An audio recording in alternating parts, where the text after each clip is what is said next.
지난 수요일 아침에 정경선 권사님으로부터 전화가 왔습니다. 김영숙 집사님의 남편 밥 집사님이 위독해서 병원에 입원해 있으니 와서 기도해 달라는 김영숙 집사님의 부탁으로 전화를 했다고 했습니다. 그래서 저는 전화를 끊고 성경을 준비해서 병원으로 갔습니다. 이 병원에 도착해 보니 이 밥 집사님은 숨을 거칠게 내쉬고 계셨습니다. 그래서 어떻게 됐느냐고 물으니까 그날 저녁에 평소에 그러지도 않으시는 분이 밥 집사님이 갑자기 차이나 뷔페에 가서 밥을 먹자고 하더랍니다. 그래서 남편과 함께 저녁을 잘 먹고 이제 마지막 디저트를 먹기 위해 남편이 이 접시를 들고 오다가 갑자기 멈춰 서서는 움직이질 못하더랍니다. 그래서 가서 무슨 일이냐고 그랬더니 자기를 못 알아보더래요. 그래서 그 길로 바로 병원으로 옮겨서 입원을 했는데 검사를 해보니 이미 머리에 암이 많이 퍼져 있었고 피도 너무 많이 고여 있어서 수술도 힘들다는 것이었습니다. 그래서 그날 아침에는 산소 호흡기도 떼고 이제 임종만 기다리고 있었던 것이죠. 그렇게 김영숙 집사님과 대화를 하고 있는데 이 밥 집사님의 호흡이 갑자기 멈추는 것이었습니다. 그래서 간호사를 불렀더니 간호사는 그냥 미안하다면서 기계마저 끄고 나가는 거였습니다. 그런데 멈춰섰던 이 숨이 갑자기 돌아와서 다시 거칠게 숨을 쉬셨습니다. 그래서 저는 지금이 아니면 기도할 시간이 없다라고 생각하고 말씀을 읽고 기도를 했습니다. 그리고 밥 집사님의 귀에다 대고 이렇게 얘기했습니다. 나는 예수님을 믿습니다 라고 고백하세요. 저는 밥 집사님이 듣고 있을 거라 확신하고 계속해서 귀에 대고 영어로 나는 예수님을 믿습니다 라고 고백하세요, 회개하세요 라고 말을 해주었습니다. 그렇게 한 10분 정도가 지나자 밥 집사님은 크게 한번 숨을 크게 내쉬더니 숨이 멈췄습니다. 저는 그 모습을 보면서 다시 귀에다 대고 이렇게 얘기했습니다. 집사님, 천국에서 다시 만나요. 그렇게 마지막 인사를 하고 집사님 얼굴을 보았는데 집사님 눈에서 눈물이 주르륵 흐르는 것을 보게 되었습니다. 저는 그 눈물의 의미에 대해서 회개의 눈물이었다고 생각합니다. 집사님께서 마지막 저의 목소리를 듣고 하나님께 회개한 후에 천국에 가는 기쁨에 눈물을 흘렸을 것이라고 저는 확신합니다. 저는 지금까지 장례식도 많이 가보고 장례 예배도 인도해 보았지만 이렇게 누군가의 임종을 곁에서 지켜보기는 처음이었습니다. 이 밥 집사님께서 하늘나라로 가시는 모습을 지켜보면서 참 많은 생각이 들더라고요. 밥 집사님을 끌어안고 울고 있는 김영숙 집사님에게 저는 이런 말을 해주었습니다. 하나님께서 밥 집사님을 엄청 사랑하시는 것 같아요. 이렇게 마지막까지 저를 불러 기도하게 하시고 또 그 기도를 듣고 눈물을 흘리시는 것을 보면 반드시 천국 갔을 거예요. 이제 집사님도 천국에서 다시 만날 수 있도록 다시 신앙생활 하면서 천국을 소망했으면 좋겠습니다. 사람의 인생이 참 오묘한 것 같습니다. 살아있는 동안에는 수많은 고통과 고민 속에 괴로워하며 살지만 이제 이 땅에서의 삶을 마무리하게 되면 사랑하는 사람이 아무리 불러도 대답하지 못하는 존재가 되니까요. 전도서 7장 2절에 이렇게 말씀하더라고요. 초상집에 가는 것이 잔치집에 가는 것보다 나으니 모든 사람의 끝이 이와 같이 됨이라. 산자는 이것을 그의 마음에 둘지어다. 그러면서 이 지혜자는요, 잔치집보다 초상집에 가야 하는 이유에 대해 3절과 4절에 이렇게 얘기합니다. 슬픔이 웃음보다 나음은 얼굴에 근심하는 것이 마음에 유익하기 때문이라. 지혜자의 마음은 초상집에 있으되 우매한 자의 마음은 혼인집에 있느니라. 지혜자는 슬픔이 웃음보다 낫다고 말합니다. 그러면서 얼굴에 근심하는 것이 마음에 유익하다고 말씀합니다. 장례식은 인생에 대해 생각하도록 우리를 이끌어주지만 잔치는 전혀 그렇지 않습니다. 이런 이유에서 슬픔이 마음에 좋다고 표현하고 있는 것이죠. 누구나 피해갈 수 없는 죽음이라는 것을 통해서 우리는 인생에 대한 아주 중요한 교훈을 얻을 수 있지만 어리석은 자는 영적인 문제들에 눈이 멀어 점점 더 축제에만 몰두하게 된다는 것입니다. 먹고 즐기자. 그렇다고 해서 우리가 죽음이나 인생의 어떤 문제들을 염려하라는 것은 아닙니다. 초상집에 마음을 두는 것과 인생을 염려하는 것과는 전혀 다른 문제입니다. 옛날 어느 오래된 학교에서 종을 치는 종치기 한 사람이 있었다고 합니다. 그는 매일 똑같은 시간에 종을 치다가 노이로제에 걸렸습니다. 그는 종을 치는 것이 행복하지 못했습니다. 지겨웠어요. 사람들이 그를 보고 당신은 왜 이렇게 행복하지 못합니까? 라고 물었습니다. 그 종 치는 사람이 말했습니다. 저는 이 종을 36,000번을 쳐야 됩니다. 매일 이 학교에서 10번씩은 종을 칩니다. 일주일이면 70번, 한 달이면 300번, 1년이면 3,600번. 내가 이 일을 끝내기까지 앞으로 10년이나 남았습니다.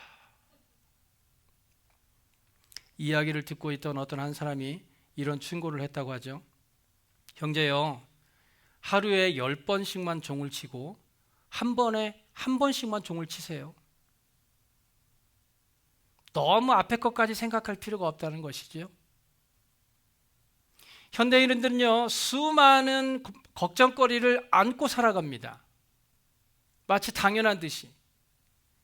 그 중에는 밤잠을 설칠 만큼 심각한 것도 있고 순간적으로 머리를 스치고 지나가는 것들도 있습니다. 그런데 그런 걱정거리들 중에 진짜는 얼마나 될까요? 이런 것을 또 연구하는 사람들이 있죠.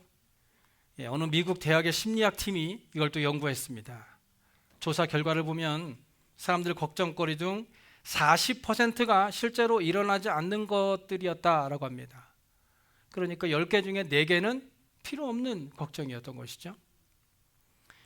그 걱정거리 중에 30%는 이미 과거에 있었던 일에 대한 것이었고 10%는 병에 관한 걱정거리였는데 그나마도 실제로 병에 걸린 것이 아니라 병에 걸리면 어떡하나 하는 걱정이었다고 합니다. 그리고 진짜로 걱정을 할 만한 것은 8% 정도밖에 되지 않았는데 그 8% 중에도 정말 머리를 싸매고 걱정할 만한 것은 별로 없었다는 결론입니다. 사람들에게는 모두 염려가 있습니다. 아담이 범죄한 후에 이 세상은 축복에서 저주의 땅으로 변했습니다. 인간에게 죽음이 왔고 그 죽음의 과정에 이르기까지 저주받은 이 땅에서 살아가야 하기 때문에 염려와 근심이 있을 수밖에 없는 것이죠. 그러므로 사람의 일생은 잠에서 깨어서 잠에 다시 드는 시간까지 염려의 연속입니다. 내일을 알 수 없는 인생을 살아가기 때문에 찾아올 내일에 대한 염려가 우리의 마음을 압박하고 우리의 생애를 우울하게 하는 것입니다. 본문 7절에 베드로가 이렇게 이야기합니다. 너희 염려를 다 주께 맡기라. 이는 그가 너희를 돌보심이라. 베드로는요, 우리가 다 잘 알고 있다시피 인생의 역경을 많이 겪은 사람입니다. 그런데 그런 베드로가 너희 염려를 다 주께 맡기라. 이는 그가 너희를 돌보신다고 말하고 있습니다. 베드로가 이렇게 말할 때 아마도 이 베드로의 머릿속에는 두 가지의 사건이 생생하게 떠올랐을 것입니다. 하나는요, 요한복음 21장에서 예수님과 함께 나눴던 아침 식사 장면이었을 것입니다. 예수님이 십자가에 죽으신 후에 제자들은 뿔뿔이 흩어졌죠. 그리고 베드로도 나는 물고기 잡으러 갑니다 라고 말하고서는 원래 하던 대로 물고기를 잡으러 나갔으나 한 마리도 잡지 못합니다. 그런데 새벽 안개 속에서 알 수 없는 한 사람이 바닷가에서 너희에게 고기가 있느냐라고 묻습니다. 고기를 잡지 못해 풀이 죽은 제자들은 없습니다 라고 대답했더니 그분이 그물을 배 오른편에 던지라는 것입니다. 제자들이 그물을 배 오른편에 던지자 그물을 들 수 없을 정도로 고기를 많이 잡게 되었습니다. 바로 이때 영적 지각이 뛰어났던 요한이 소리칩니다. 주님이시다. 베드로도 주님이라는 것을 금방 알아차리고서는 벗어놓았던 겉옷을 집어들고 서둘러 예수님 곁으로 갔습니다. 그리고 이어지는 예수님과의 아침 식사에서 주님은 베드로에게 3번씩이나 내 양을 먹이라, 양을 치라, 양을 먹이라 라는 말씀을 하시죠. 베드로가 예수님과 함께 있을 때는 염려할 것이 없었습니다. 하지만 예수님을 잃고 나서의 베드로의 모습을 한번 보세요. 예수님을 잃어버린 베드로는 그냥 평범한 어부일 뿐이었습니다. 베드로 자신도 자신을 그렇게 생각했던 거예요. 그래서 예수님이 십자가에서 죽으신 후에 그는 다시 고기를 잡으러 바다에 나갔던 것이죠. 예수님과 함께 동행할 때에는 세상에 대한 염려와 걱정이 없었는데 예수님이 곁에 없으니 당장에 먹고 살 염려로 자신이 진짜 해야 할 일들은 잊어버리고 다시 세상으로 나아가서 세상의 염려와 씨름을 해야 하는 평범한 어부로 돌아갔던 것입니다. 또 하나의 장면은 예수님께서 십자가에 못 박히시 전에 일어난 사건이죠. 요한복음 13장에 보시면 예수님께서 수건을 허리에 두르시고 친히 제자들의 발을 씻기시는 장면이 나오는데요. 처음에 베드로는 거절했지만 예수님께서 그 필요성을 말씀하시자 금방 동의하게 되죠. 예수님께서 친히 스스로 낮은 태도를 취하신 모습은 베드로에게 지울 수 없는 인상을 남겼을 것입니다. 그때에도 베드로는 염려가 떠나지 않았습니다. 요한복음 13장 6절에 베드로가 이렇게 말하죠. 주여, 주께서 내 발을 씻으시나이까. 무슨 말입니까? 베드로는 지금 예수님이 왜 이런 행동을 하는지 그 이유를 모르기 때문에 마음속에 걱정이 일어나는 거예요. 염려하고 있는 것입니다. 그래서 8절에 베드로가 예수님에게 내 발을 절대로 씻지 못하십니다 라고 하니까 예수님이 내가 너를 씻어주지 않으면 네가 나와 상관이 없다라고 하니 그러면 발뿐만 아니라 손과 머리도 씻어주세요. 이처럼 베드로는 염려와 걱정이 많은 사람이었습니다. 그래서 본문에서 베드로가 너희 염려를 다 주께 맡기라. 이는 그가 너희를 돌보심이라. 근신하라. 깨어라. 너희 대적 마귀가 우는 사자같이 두루 다니며 삼킬 자를 찾는다라고 말하고 있는 것은 순전히 자기의 경험에서 나온 권면의 말씀이었던 것입니다. 베드로는 예수님으로부터요, 사탄아 내 뒤로 물러가라 라는 말씀을 들은 사람이었어요. 그러니 베드로가 이 편지를 읽는 성도들에게 너희 염려를 주께 맡겨라, 또 근신하라, 깨어라 라고 말하고 있는 것은 그의 인생의 경험을 통해서 자신이 실패했던 것들을 여러분들은 실패하지 마세요 라고 말하고 있는 것입니다. 그런데 우리가 본문에서 베드로의 권면을 잘 살펴보면요, 베드로는 염려에 대해 말씀하다가 갑자기 근신하라, 깨어라, 너희 대적 마귀가 우는 사자같이 두루 다니며 삼킬 찬을 찾는다고 말씀하고 있어요. 즉 베드로가 바라보는 염려에 대한 결과는요, 마귀와의 영적 전쟁에 있다는 것입니다. 우리가 습관적으로 또한 어쩔 수 없이 하는 염려라 할지라도 결국 우리의 염려를 통해서 마귀가 우리를 삼키려고 달려들게 된다라고 말씀하고 있는 것입니다. 다시 말씀드려서 마귀는 우리의 염려를 통해 역사한다는 것입니다. 마귀는 염려를 통해서 우리가 하나님을 믿지 못하도록 합니다. 우리의 마음에 염려가 쌓이게 되면 그 모든 문제를 해결하시는 분이 하나님이시다라는 사실을 잊어버리게 돼요. 세상 염려의 무거운 압박 속에서 하나님을 향한 믿음은 전혀 생각도 나지 않게 되는 것이에요. 마귀가 염려를 통해서 우리를 삼키려고 하는 것이 바로 그것입니다. 하나님을 믿고 있음에도 우리가 계속해서 염려하는 것은 마귀에게 틈을 보이는 것이고, 동시에 하나님을 믿는 믿음이 진짜가 아니라는 것입니다. 말로만 하나님을 믿는다고 하고 진짜로는 하나님을 믿지 못하기 때문에 염려하는 것 아닙니까? 예수님께서는요, 마태복음 6장 25절에 목숨을 위하여 무엇을 먹을까, 무엇을 마실까, 몸을 위하여 무엇을 입을까 염려하지 말라고 말씀하셨습니다.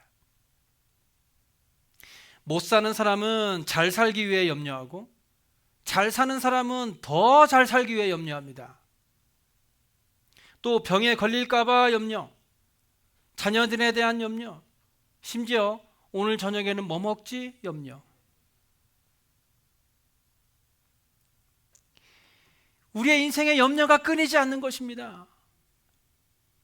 어떤 사람은 인생에 있어서 염려는 자연스러운 것이라고 말하는 사람들도 있어요.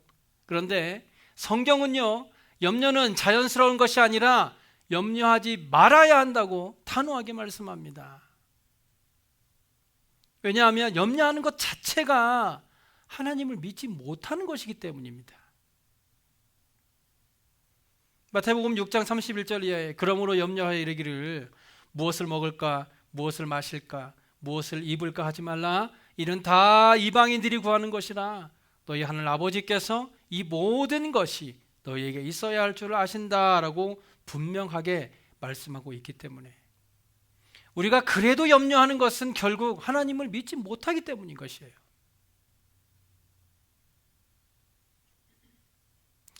옷장을 활짝 열어놓고 입을 옷이 없다라고 하는 아내를 향해서 남편분들이 하는 얘기가 있죠.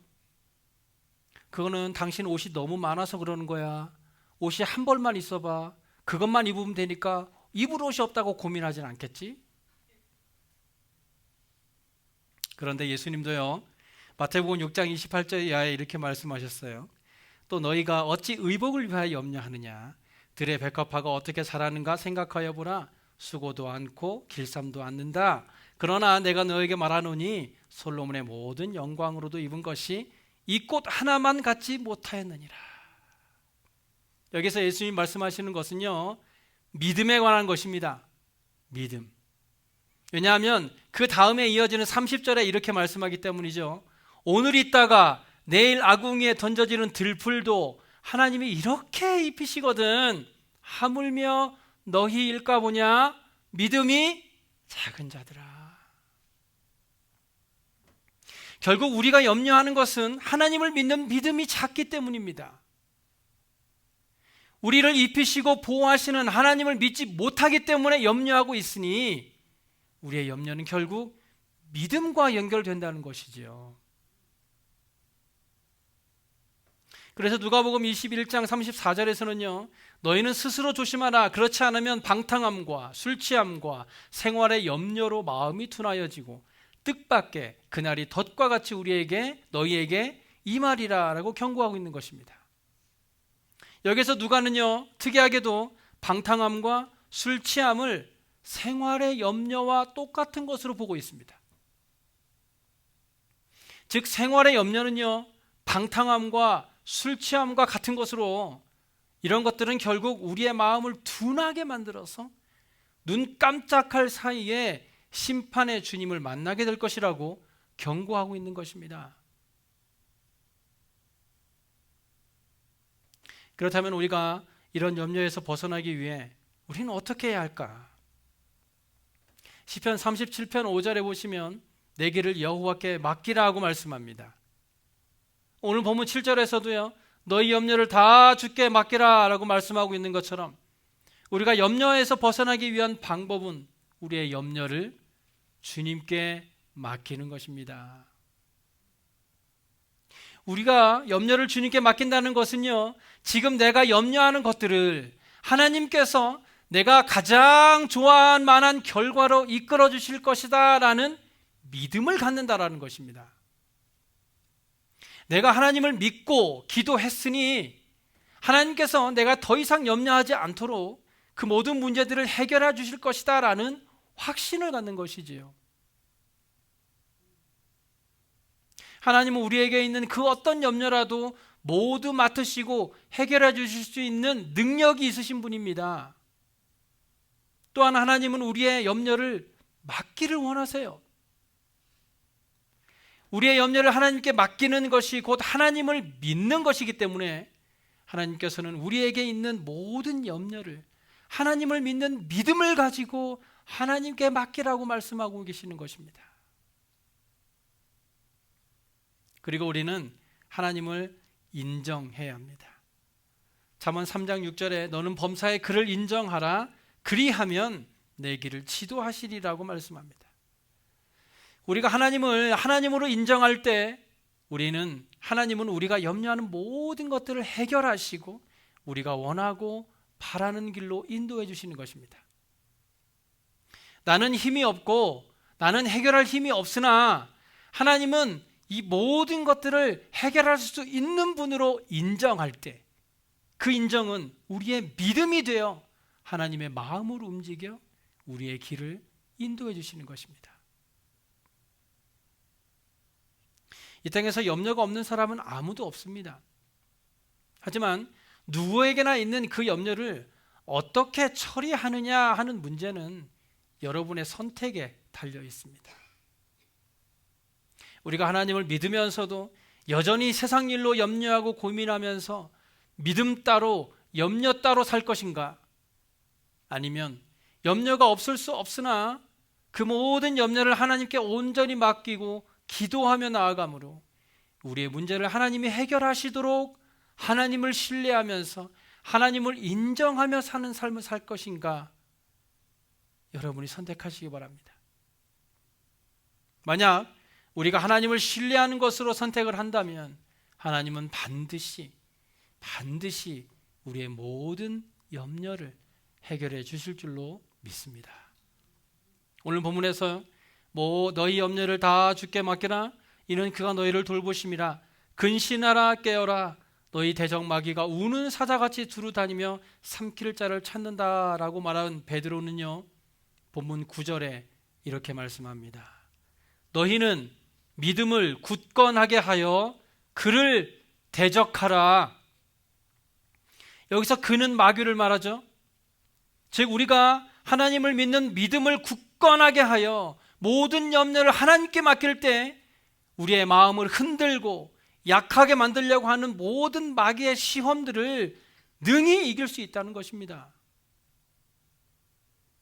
마귀에게 마음을 빼앗기지 않길 바랍니다. 하나님을 믿는 믿음을 가지고 우리의 마음을 무너뜨리려고 하는 마귀와 대적을 하는 또 이기는 삶을 살아가는 저와 여러분의 삶이 되었으면 좋겠습니다. 우리가 모든 염려를 하나님께 맡기는 믿음을 하나님께 보일 때 하나님께서 우리를 위해 일하시고 도우시고 축복하셔서 하나님의 은혜 아래 늘 평안한 삶을 살아가는 저와 여러분의 삶이 되시길 간절히 소원합니다. 기도하겠습니다.